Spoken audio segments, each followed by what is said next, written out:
ఏపీలో భారీ స్థాయిలో పెట్టుబడులు పెట్టేందుకు లూలు సంస్థ మళ్లీ ముందుకు వచ్చింది. విశాఖపట్నంలో అతి భారీ షాపింగ్ మాల్ నిర్మాణానికి గత టీడీపీ ప్రభుత్వంలో ఈ సంస్థ ఒప్పందం కుదుర్చుకుంది.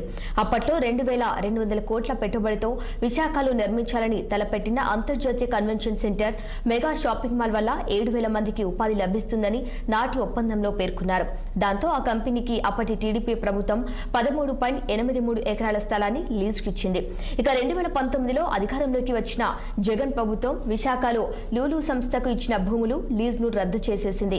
ఇక టీడీపీ ప్రభుత్వ హయాంలో ఒప్పందాలు చేసుకున్న పారిశ్రామిక సంస్థల పట్ల వైసీపీ ప్రభుత్వం విధి విధానం వల్ల పొరుగు రాష్ట్రాలకు తరలివెళ్లిపోయాయి. ఇటీవలే సాధారణ ఎన్నికల్లో టీడీపీ నేతృత్వంలో కూటమి ప్రభుత్వం అధికారంలోకి రావటం, ముఖ్యమంత్రి చంద్రబాబు మళ్లీ రాష్ట్రంలో పరిశ్రమలను ఆకర్షించేందుకు అహర్నిశలు కృషి చేస్తుండటంతో లూలు గ్రూప్ ఇంటర్నేషనల్ సంస్థ మళ్లీ రాష్ట్రంలో పెద్ద ఎత్తున పెట్టుబడులు పెట్టేందుకు ముందుకు వచ్చింది.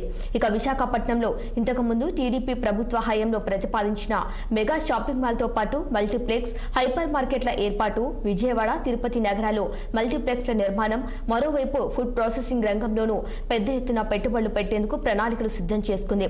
ఇక వీటిపై చర్చించేందుకు లూలు గ్రూప్ చైర్మన్ యూసుఫ్ అలీ తమ బృందంతో కలిసి అమరావతికి వచ్చి ముఖ్యమంత్రితో భేటీ అయ్యారు.